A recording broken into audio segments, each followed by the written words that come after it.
Hello everyone. Yesterday we had a developer update and today is the PTB. I'm finally getting to this while I'm downloading the PTB right now.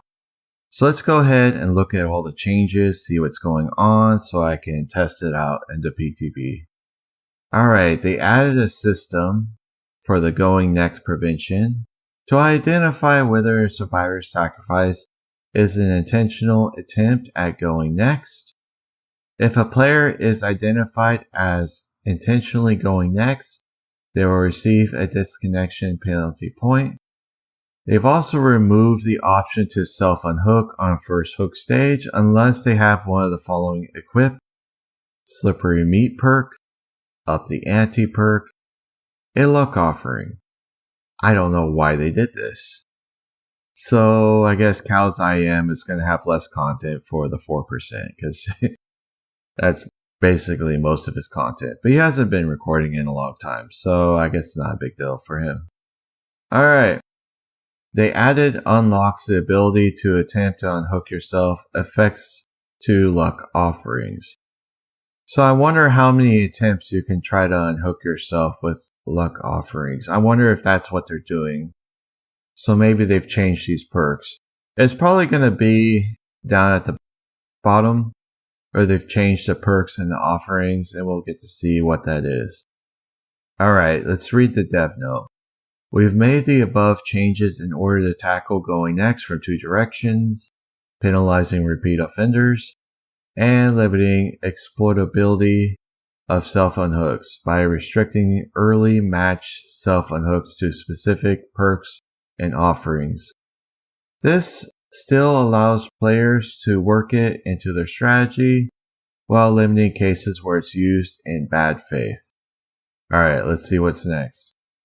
Extreme Hiding Update. Updated AFK detection system. If a player is considered AFK, crows will gradually begin to spawn above the survivor, beginning with 1 capping at 3. Once the survivor has 3 crows following them, they will lose collision with other players. This was mentioned in the quality of life, along with some of these other changes. Basically, if someone's trying to body block you and keep you hostage, you can just phase right through them. Blood web spending improvements. Added an auto blood web button which allows you to set how many levels you want to automatically progress through, blood points permitting. Alright, so you can see the image right here. You can set to how many levels you want to set it to, 50 levels. And you're basically done. You don't have to wait for any of it. So yeah, that's a great update. I love it.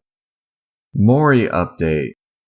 Updated the Mori system so it can now also be activated when 2 or more survivors are dead and following occurs.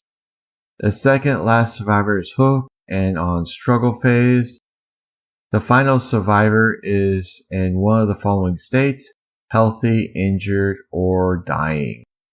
With this change, killers would be able to activate their Mori earlier, so long as the victory is assured, removing the need to wait for any hooked survivors to be sacrificed.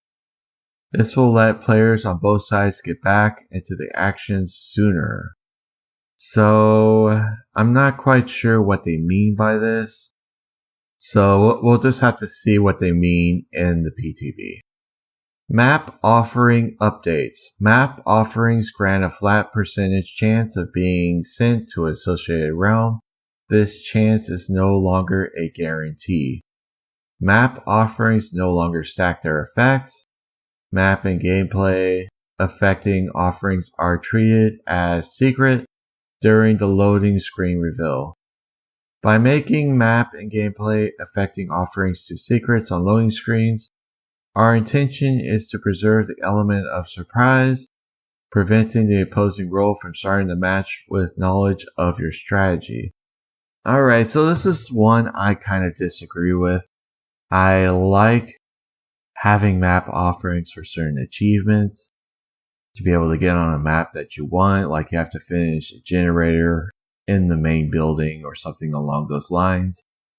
This is going to make it a little bit harder for those players It is, however, beneficial to high skilled players or players that want to use a certain strategy with a killer on a certain map where they have an unfair advantage. Let's say someone has Boil Over, they want to go to the Area of Crows. They're only going to have a certain percentage to get that map. It will no longer be a guarantee for them. And let's say Scratchmere Myers, let's say he wants to go to Hawkins or, some other map like Larry's Memorial. This is no longer going to be an effective strategy to just bring an offering and get the map you want. So I'd say before the PTB is over and the next patch arrives, use up your map offerings. They're actually very underrated. Alright, we finally got the spawn rules updated. This is something that has never been touched in forever. I don't even know if they even touched it at all. So yeah, these things are pretty useless. Let's see what they've changed. Adjusted the following spawn rules. Survivor spawn as close as possible. Survivor spawn on the same floor were applicable. The killer will not spawn at the center of small maps. Okay, let's see. What is considered a small map? Usually, like on RPD, since it's 2 floors, is it really considered a small map? And if that's the case, why not spawn in the center of that map again? We'll see. I'm not quite sure what I think about that. Change the name of Shroud of Separation to Shroud of Vanishing, and change its effect to nullify offerings that change survivors' spawn location. Change the name of Shroud of Binding to Shroud of Separation, and change its effect to spawn survivors apart from one another. With these changes to spawn rules, players will find their spawn locations to be more consistent when not affected by offerings.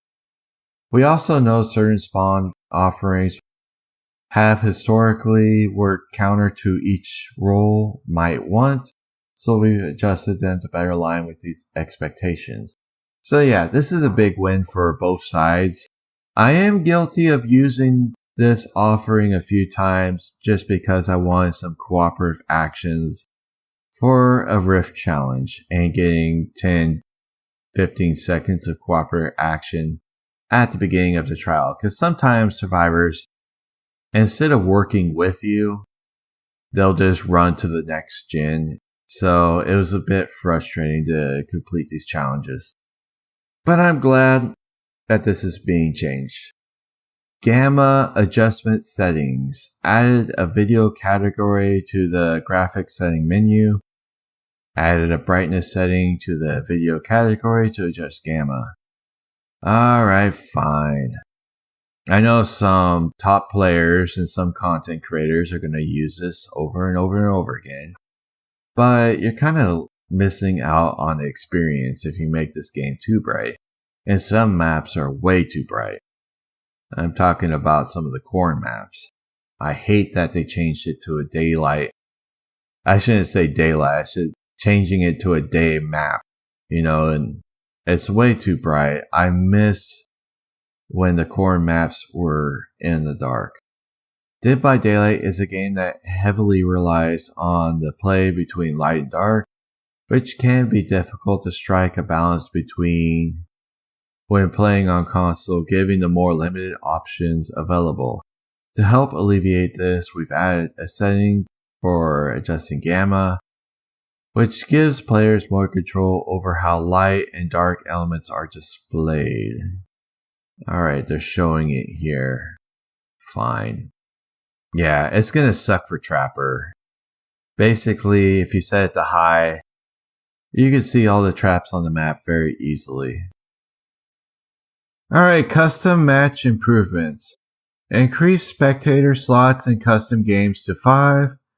Added hotkey inputs to custom games. Spectating to quickly switch the view to specific character. And cycle through character views one by one. Added controller support for the above improvements. Not only is custom a way to easily play with friends, it's also a valuable tool for coordinating tournament plays to help streamline its use in these environments. We've added hotkey support to various methods of view switching to make casting on the fly even easier. Plus, with increased spectator slots, tournament organizers have the option to give viewers visibility to all survivors in a match at once. Even better, we have more improvements coming to custom match in the future updates. Stay tuned for more on this. I don't know what this all means.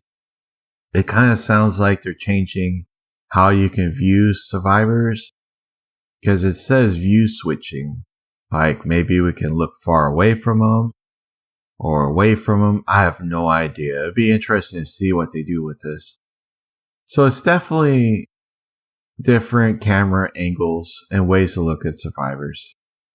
Alright, killer updates. The artist adjusted several add-ons. Overall, the artist is in a solid balance wise and boasts useful add-ons that meaningfully change how her kit works. To encourage even more pick variety among these, we have adjusted her top and bottom performing add-ons to bring their usefulness more in line with her other options. Stay tuned for the patch notes for specific details on these changes. Sorry, my allergies are just pissing me off right now, so I'm going to try to get through this.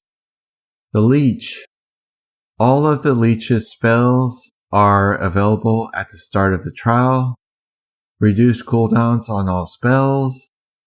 Dispelling Spear projectile moves quickly when first cast. Slows down over time. Increase the killer instinct duration once survivors exit Dispelling Spear. Increase the attack cooldown period after fly ends. Increase the duration and movement speed of fly. Adjusted the mage hand hold time to make it consistent for both killers and survivors. Resolving a known bug. Okay, I had no idea about this bug. Increase the effects of magic items when casting the associated spells. And adjusted several add-ons. Okay, so it sounds like the Leech got a major buff. Alright, for the Leech, much of his power focuses on providing utility over reliability, injuring survivors. We've adjusted his 4 spells to increase the frequency with which they can be used to ensure these more spells slinging, while quality of life adjustments help make these spells feel more smoother to use. On the survivor side of things, we also want to ensure magic items feel more viable options for counting a spell, so we've buffed them slightly. Alright, killer perks have been changed. Call of Bride, Dark Devotion, Hex Retribution, Machine Learning, Superior Anatomy, Terminus, Thrilling Trimmer, and Thwack. We've adjusted the values of above perks, which boasted lower pick and kill rates, to introduce small buffs to increase their viability. Stay tuned for the patch notes for specific details on these value changes. Alright. Botany Knowledge, Champion of Light, Counter Force, Desperate Measures, Empathetic Connection, Exaltation, and Light-Footed. Alright, they've updated the value of some of these perks with lower performance, introducing small buffs, so we'll share the exact values in the coming patch notes. But I think some of these perks are pretty good. I don't know why they're low performance. I mean, Champion of Light, Light-Footed, these are all great perks, so it's interesting to see that they're changing it. I do love Dark Devotion, and Machine Learning and Superior Anatomy. You think people are using these all the time. So I don't know. Anyways, we'll see what happens. We're going to get into the PTB, and I'll see you guys in the next one.